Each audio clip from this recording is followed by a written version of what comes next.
Welcome to UBU University, the podcast that loves learning what makes us each unique. It is our hope that hearing our instructors' challenges, successes, and other influences will give each of us more courage and freedom to impact our world with our own unique gifts.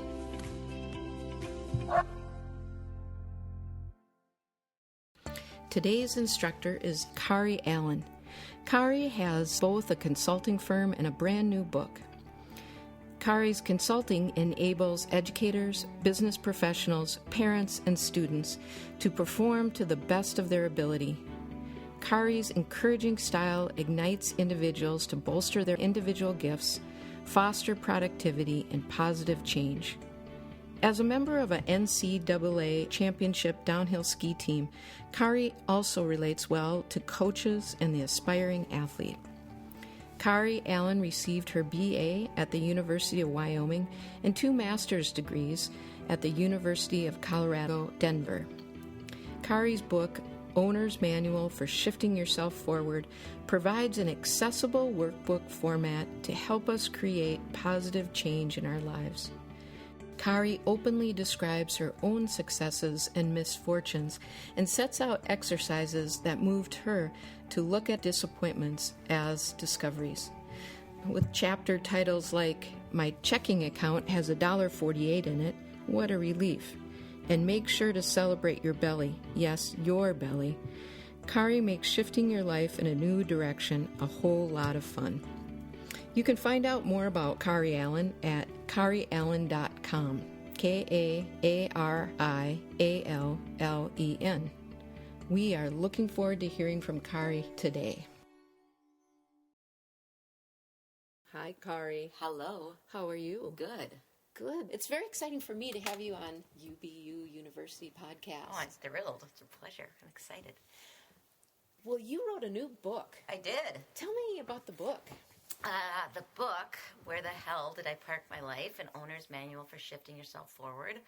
The genesis was my blog that I started a few years ago, but prior to that, the backshot up to when I started my blog was that I had lost my career in teaching as a learning specialist. I had had a 27-year career, and I had a non-ergonomic keyboard at my school and had many, many surgeries on my dominant hand and lost some of the use of my dominant hand, and had to really just put myself in timeout and figure out what the hell I was going to do, quite frankly. And somebody started typing for me, and I started a blog, and it took off, and people really got something from it, and I turned it into a book. That's wonderful. Yeah, thank you.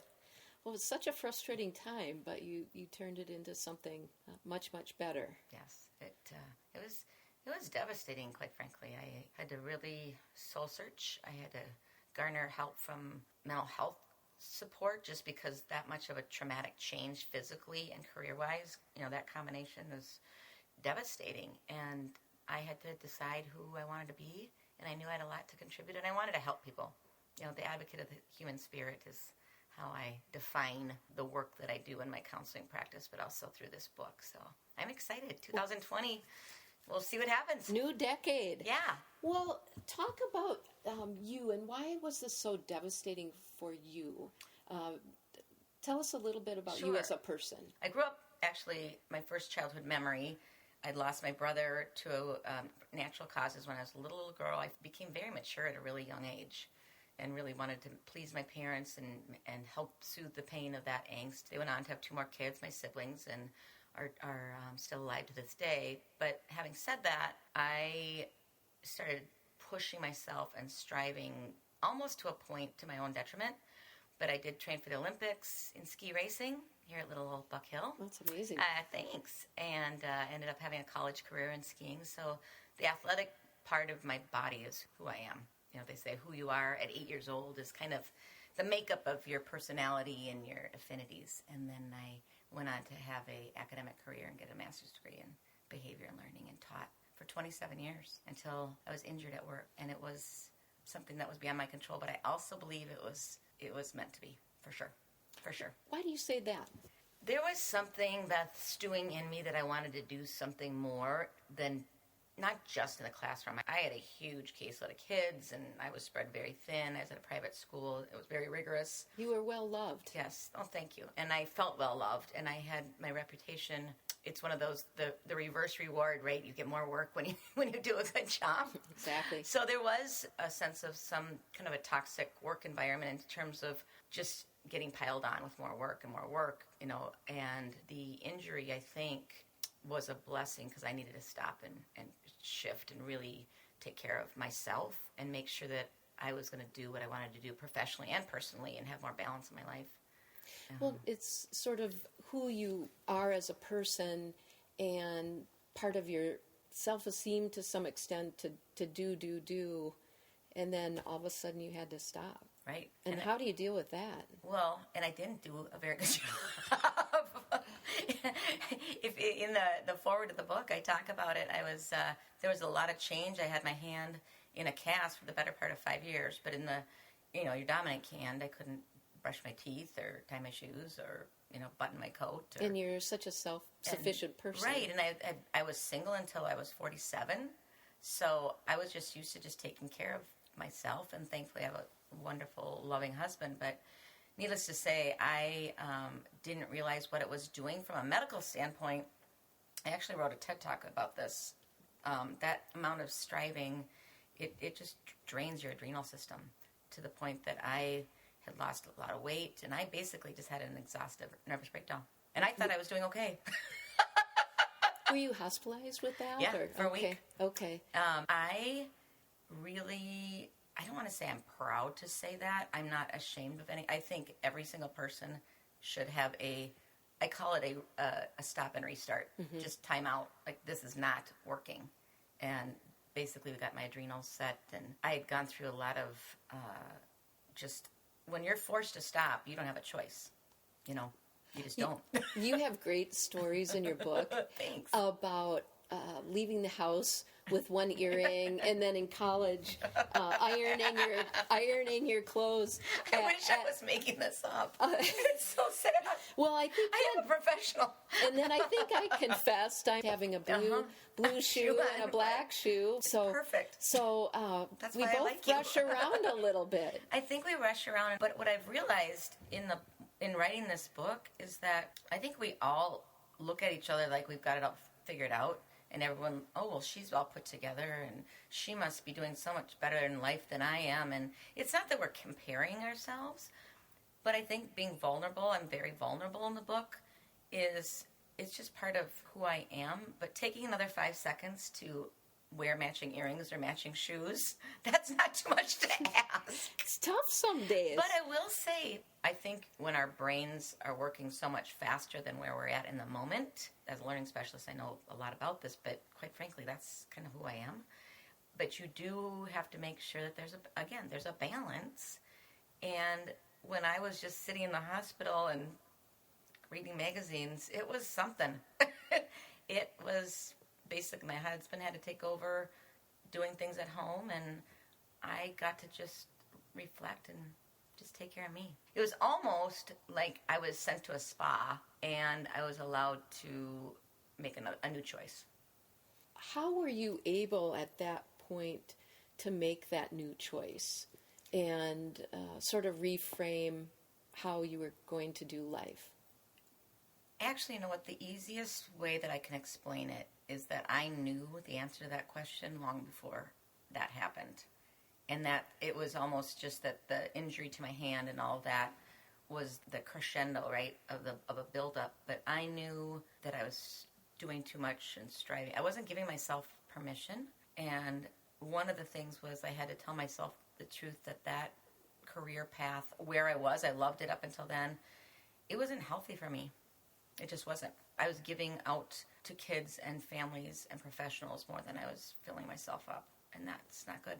That's a recipe for it. And I encourage everybody to stop and look in the mirror and let go. And there's a chapter in the book of letting go of things that don't serve you, whether it's a career or a relationship or a way of eating or a way of just doing life. At some point, your body or your heart or soul will give you a very strong message. And you felt like you got that message? Oh, loud and clear. Uh-huh. Well, in terms of sort of a UBU university question, what do you think has given you the permission to be yourself? How would you answer that? That's a great question. I had to start liking myself more. I've always had good confidence, but I had to really just embrace that this is how I am made up. Good, bad, or indifferent. And, if I'm going to iron my shorts when they're on my body, that's just part of my quirky personality. But just to be more vulnerable and just look at myself as a unique person like we all are. And there's no two of us alike. I say in the book, the odds of being you are 1 in 400 trillion. That's the science, supports that. Each of us is a miracle, and I think sometimes I was keeping some of my strengths or affinities inside because I didn't want other people to feel bad.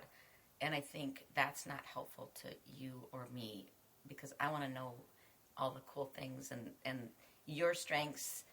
I want to know more about other people. And that's obviously the province of UBU is it's not helpful to the world to not let our light shine. It's just not.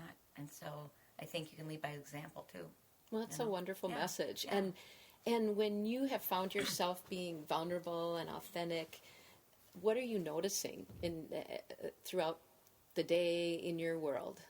I notice that people open up immediately, whether it's just my husband or my stepson. People start telling you things, and it could just be a little short conversation at Target.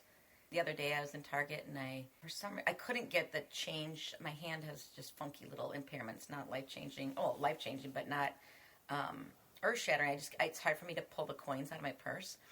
And I was getting so frustrated. And I asked this guy behind me, he's all in a business suit.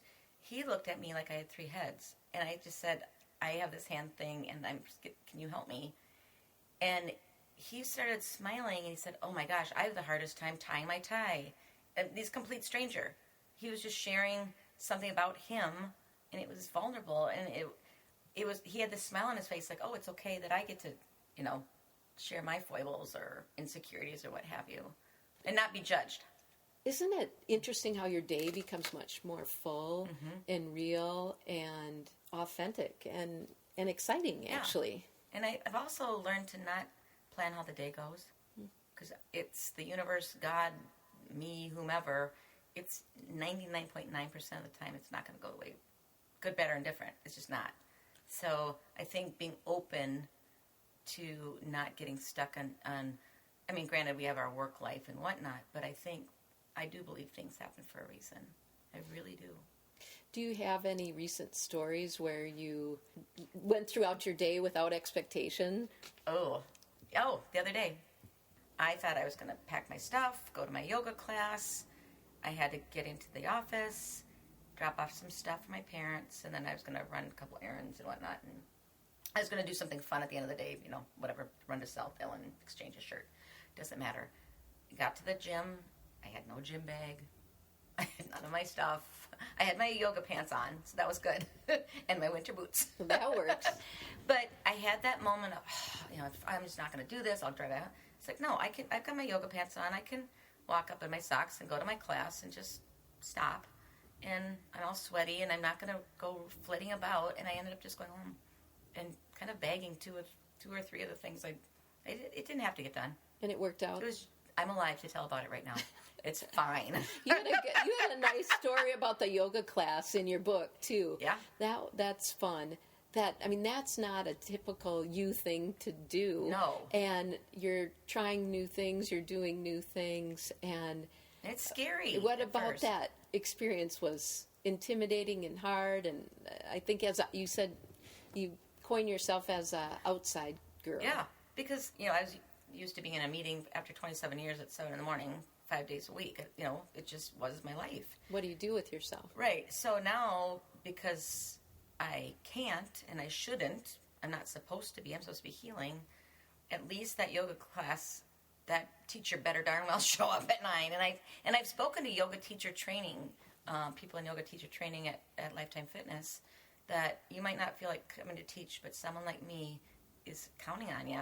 And being in the locker room with all these other women that didn't seem like me, I felt really uncomfortable. But I just kept going, and I kept going, and it was somewhere, I needed some routine. I did, and I think that's really important. That there's also a piece in the book that I talk about, we don't have to. Mm-hmm. So when we're running around, I have to take my kid to hockey, and I have to drop off this, prescription for my elderly parents. No, I get to, because I have loving these people in my life. I get to go to work. That reframing really makes a difference, doesn't it? One word. And I get to wait in line for a really long time at Cub Foods. Exactly. Because I get to buy food, and there's lots of people that don't have food, and there's nowhere else I need to be, so just It's amazing stop. What a difference. It does. And you feel your body viscerally, your shoulders become unhunched, your face lightens up, and you start to kind of pay attention. I think we all just kind of march through life trying to do, and it's hard. It's easier said than done. I really have to keep myself in check. Even though I've written a book, doesn't mean that I've got it figured out. I'm just trying to share what I know so far, and it's helped me. But I do reflect on my own words, and I have to make sure that I'm doing things that serve me. Well, I love that piece of your book, that it's so practical, and you have questions and little homework or worksheets. You write it down when you want to. And thanks for saying that, because I think I'm a big proponent of writing things down. Teaching, I got a lot of information from kids when I gave them a template, really deep things from their hearts. Like, my dad's, not being kind to me, or I really don't want to be at this rigorous school, or what. It's easier to share things when you write them down. But this is a workbook for your own life, and you can pick it up wherever you want to, and just even ponder a question and not write something down. But it's timeless, and I think just keeping it, even when you're finished with it, I don't think we're ever finished with it, and that's what I love about it. So it's not about perfection. No, and it's not about who has time to read, right, in our rush society? But I don't think we take the requisite time to read, or even just for 10 minutes, even look at a People magazine for no reason than just to do that. That was one of my homeworks when I was healing. I had to sit in the middle of the day and read for pleasure for 20 minutes, and it was painful. It was so hard for me. I think I've gotten that assignment too. It's terrible. It's terrible assignment. And I had to set a timer, and I would call actually the gal that I share, my therapist that I share my office with, who's now a friend of mine and colleague, quite frankly. But I said, I did it. She's like, you did what? I said, I sat here for 20 minutes. She's like, okay. So would you have a top 3 list of experiences, people, or beliefs that you would say influenced you to be who you are? I would say number 1 is God, my faith. And it's interesting because a lot of people are not outward about it a lot, or that's been something that my mom, especially, my mom and my dad, but that's been part of my life since it's just a huge, I've watched her get through so many things, and if she didn't have her faith, I believe that we are all created for good, and there's, in his perfect eyes. I would also say I might cry. My first boss, Adrian, who I just spoke to the other day, Adrian in special ed in Denver, she hired me. I didn't know what I was going to do after my skiing career. I didn't know if I was going to go to graduate school, I thought I was going to go into sports radio or psychology. And she was working with, in a public school with a lot of, really severe needs kids. And I was hired for $5.96 an hour as an aide, no benefits. And started. And ended up loving it so much that I applied to graduate school, and she hired me, and that was my career. That was the start of my career. And she has always been the hugest advocate of other humans that I've ever met in my life. She's an unbelievable person. She came to my book launch, and she flew in, and she bought flowers for the whole place. It was through her I became that, for $5.96 an hour. I was mentored to just see the good in the world. It's amazing. It is amazing when there's one encourager in your life, and what a difference they can make when you reflect back. Absolutely. I would say the other person is my husband, who just loves all my foibles and all, and encourages me to do, he'll say, why don't you just sit there and color with your colored pencils for a little while? Watching me made him nuts. So he's like, do you need some Kaari time just to be, and I'll leave the house. But we laugh every single day, and we're just thankful to have found each other later in life and do some things to support each other. Yeah, it's wonderful to have one person in your life that knows you and loves you and accepts you, and it sounds like you've got that. Well, and I also have to say, and I've said this to you before, you were the first person when I was just coming out of the injury workplace, what does this do? What are my rights? I don't know. And the minute I met you, I felt safe. Well, that's and nice I have to thank you for that. Oh, well, and I think I have in the past, but I think we think it's just our job. But if one person makes that much of a difference, then you've been successful. Well, that's sweet of you to say. I believe I that. Appreciate it. Yeah, absolutely. Appreciate it. Yeah. One thing someone's told me is that I don't BS people. I don't say things if I don't mean it. I won't say I can tell. I don't love your outfit. Then you'll keep wearing it if it's really horrid. I have to be around you in the morning to make sure I look okay.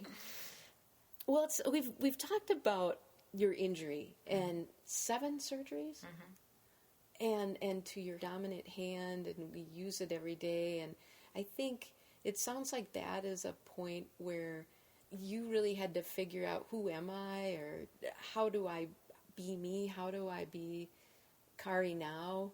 Would you say that's the experience? Oh, absolutely. And then was there a few things at that point that kind of helped you move forward to reset yourself and be you again? I think it was a physical manifestation of what I already knew internally. This is just not working anymore. I'm not a quitter. I don't think any of us are. But I think I would have killed myself at that job. I mean, not killed myself, but I say that meaning I would have continued. The science supports them. That's why I wrote my TED Talk, Why Excessive Striving is Making Us Sick. There's an insidious thing that's doing to your body and your mental health and just everything around you that's not serving you. And I think my hand, it's a physical thing that I look at every day too. And it's interesting. It's not my left. It's my dominant one that I had to literally sit on my hands and just heal. And even though it's frustrating and there's been a lot of legal battle with it and trauma and whatnot, and just heal. It has helped me reflect on what I've already done. And there's a lot more to enjoy, too. And it just looks different. What's amazing to me, too, is reading, I think you said you would do it again. I would. I can't believe I'm saying that out loud. I know. It's hard it's for like me out to there. even say. And so why? Why would you do it again? Because the people that I've met in my life, not the least of which is you, and the experiences that I've had and the time, I think the universe has an interesting way of working itself out. And even in the worst possible place, I do believe something good comes out of the ashes, right? Is having elderly parents that, both have dementia. I didn't have any space. As my brother says, he's a physician here in town, one of us would have lost our mind because we both had these really intense careers. And I would do it all over again because it's also taught me to have to ask for help. And I'm not good at asking for help. I'm much better now.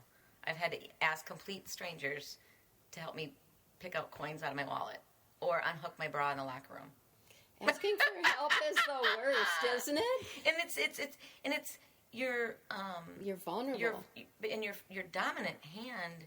This is basic stuff of just life. Brushing your teeth. Yes. Brushing Could your you hair. help me? I have spilled more things. I've cut myself. I've burned myself. I've lost things because my grip and whatnot has changed. But, I couldn't write for so long, and that was painful. I couldn't even write my, Christmas cards or birthday cards. Or I even asked my husband. I said, guess what? You're on the hook to address all of our Christmas cards. But I think all of us inherently want to help other people, and I love to help other people, so I had to learn how to accept help, and that's not easy. Do you find that it enhances other people's lives too when they get to help? Oh, they do, and they feel useful. They also, I think there's an unspoken thought process that many of us have that, oh, that person's got it all figured out, or why would they possibly need me? Gosh, I wish I could be as cool or buttoned up or as they seem to be. And deep down, we all have our needs and insecurities. And when you get to help someone, I think we all win. because it empowers us. I wrote a blog, it's not in the book, I was helping a guy in the grocery store. He was a bachelor trying to cook for himself, and he just asked if I could help him, and I ended up saying, oh, this is way too hard. Go and get it's already ready-made thing and save yourself some money, and he was thrilled, but I think it makes us human. I think we get really separated by the pace of our society and social media, and I don't mean to sound like a curmudgeon, but we're all just trying to figure it out. We're all just a bunch of buffoons on a bus. I mean, really. It's actually made me humble. It's interesting. The last podcast, Reverend Arthur Rauner talked about the benefit of humility. And I asked him this question. Why do you think it's a benefit? Why do you think the fact that you've been made humble is a good thing? The message that it gave to me, I couldn't keep striving. I wasn't asking for anybody's approval or permission. I was just, as I say in the book, I was completing life's Olympics, and there's no such thing, right? I had to reflect back and look at all the things I've done and all the people I've met and all the experiences I've had, and humbly appreciate that I'm nearly not in control of a lot of things, and also slow down. And life is going really fast, and we all take it for granted. And I just really, I think I was thinking that I was more in control of, not people or things in a negative way, but just my own destiny, because that's all I had known since I was a little girl, is I was kind of put in my place in a good way. It was going to happen one way or another. And if a physical injury where I was so dependent on other people, and I couldn't go to work every day, I couldn't do these things that I knew, I had to think of some other things that I got to do that were even fun. What a concept. Fun. Watch a show during the day. It's so difficult to realize that we are in control of so little. And you had talked about your faith in God, and I asked this question yesterday too. And it's interesting for me to understand, you think of AA or Al-Anon, the 12 steps, and the third step is made a decision to turn my will in life over to the care of God as I understand God. So you talked about God. How do you understand the care of God? How does God show up in your life?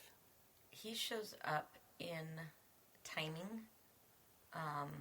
I would say this. I am glad that I didn't know that this was going to happen to me. And I truly believe he gives you what you need when you need it, and he's not going to give it to you any sooner.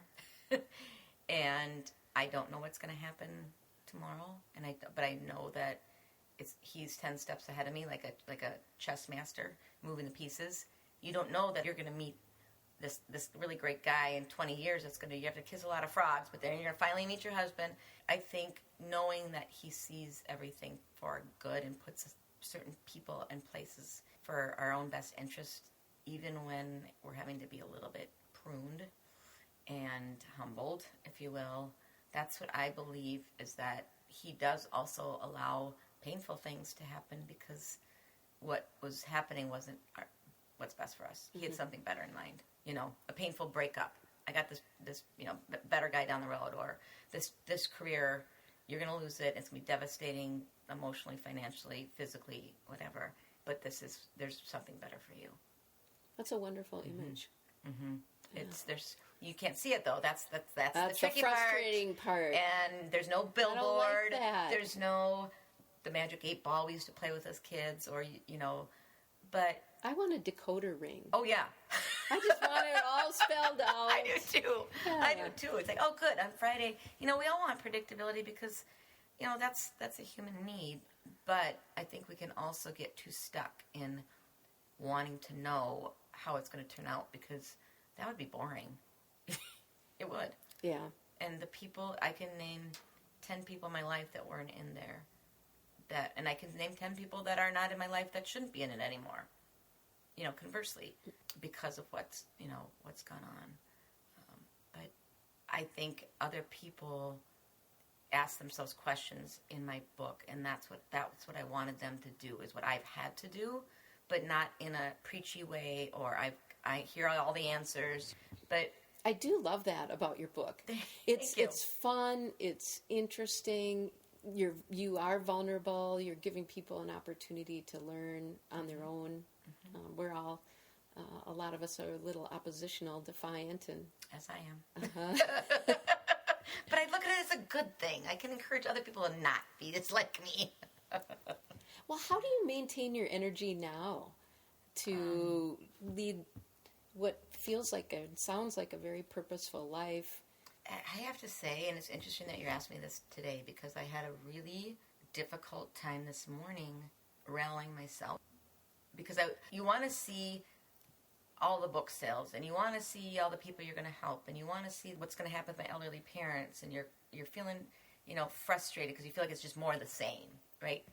But more of the same is not a bad thing. My energy comes from, I went outside, I honestly needed an attitude adjustment. I took my big dogs out for a walk, and it was sunny out, and it was beautiful, and I thought, shame on me for getting caught up in that mode of thinking.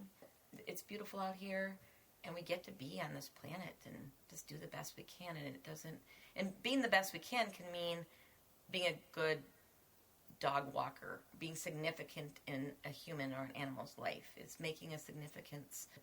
A pastor that I knew long ago said, if you're significant in the life of another human, you've been successful. That's all there's to it. Period. Being present. Period. And enjoying this moment and not get caught up worrying about things twice that haven't happened. Oh. Yeah. Only twice? Yeah. No, if you worry about things, you're actually causing yourself damage. Yeah, twice. Yeah, and it hasn't happened. You're you're doing it double. So now we get to say. Yeah, I worry about things more than twice. But here's a visual, and I hope this is helpful for anybody listening. I picture my one shoulder is a bonfire, and my other shoulder is a bonfire. If I put a log in the bonfire of worry or the enemy or negativity, that bonfire, the flames will be ignited. If I let that simmer and extinguish it, I'm gonna. If I have one log to choose as a thought or in a moment, which fire do I want to stoke? Sounds like you're careful about reframing what you're thinking, and that's really helpful. And I will say this: I sound like this is just some easy thing that it's up, the back of my hand. I have to really work at that. I had to do it this very morning. Which bonfire? I got one log right now. I was just crabby, and I don't know what, if I woke up on the wrong side. It doesn't matter, the reason. But I thought, wow, I really need to pick a camp here. Do you have, I think you had 3 A's in your book. An adjustment time in the morning. Can you talk about that a little bit? Is that... Yeah, attitude adjustment, AKA... every morning, and my mom taught me this because my mom has been through more devastation and physically and loss of my brother and this, that, and the other cancer, and she's always positive, always. And she always did her little morning devotions, and I've done that. Even if it's 10 minutes, I need to kind of set the thermostat, if you will, of how my day is going to be, and it just gives me...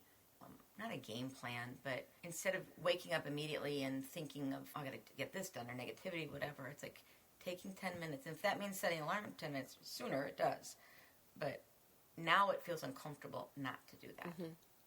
It's become it's like taking your vitamins. It's become a routine and a pattern. And I've been on, my girlfriend trips, these 2 gals that I love dearly, they're sisters. And they say, I know, Kaari, you're not going to come out and start our whole day again chit-chatting, because all we do is sit and talk and sit by the pool, and it's wonderful. But they know I'm going to be in my room doing that first.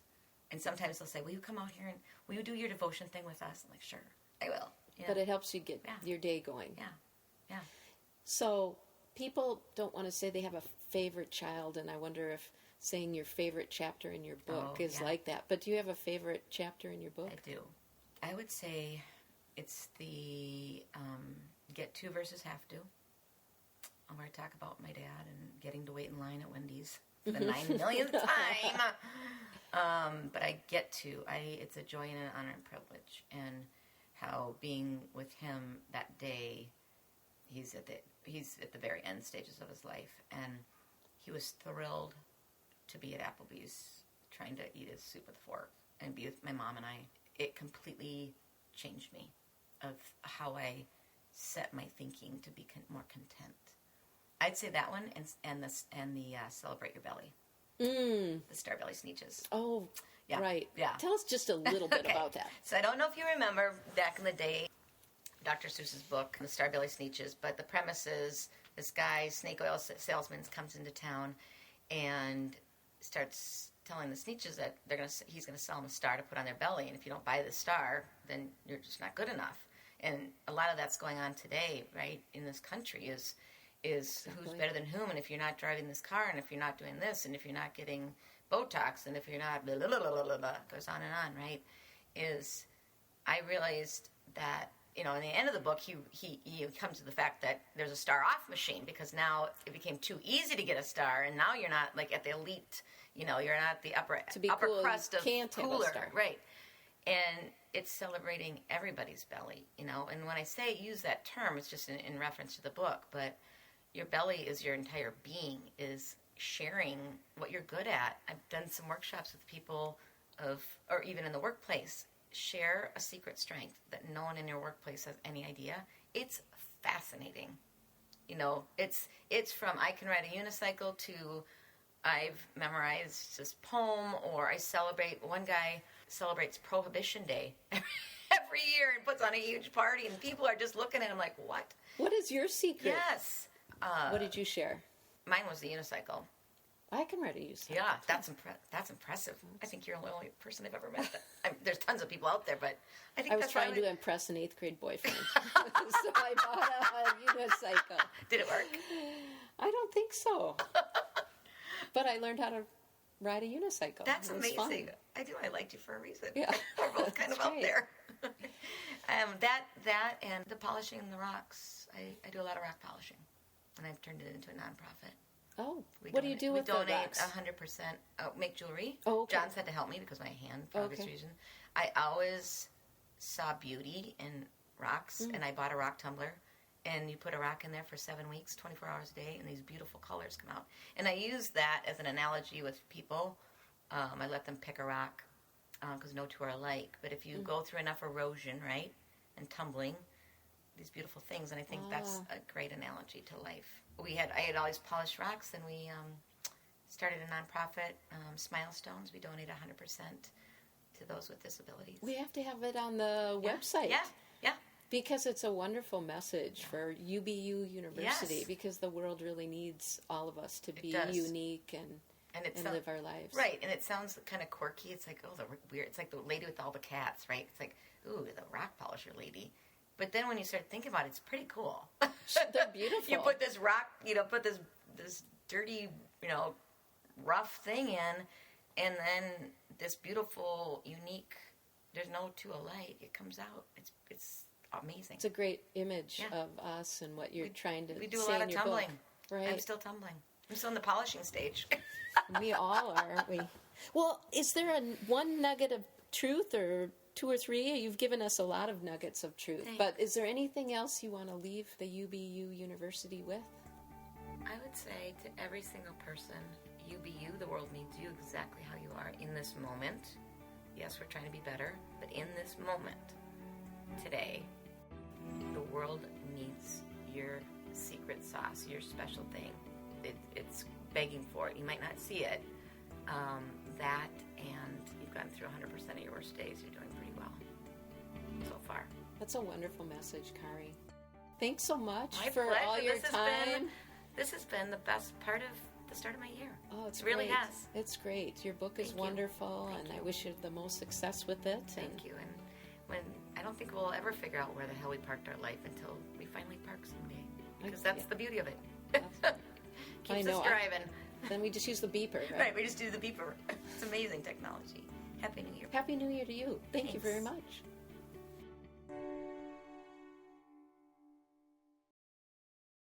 This has been UBU University Podcast.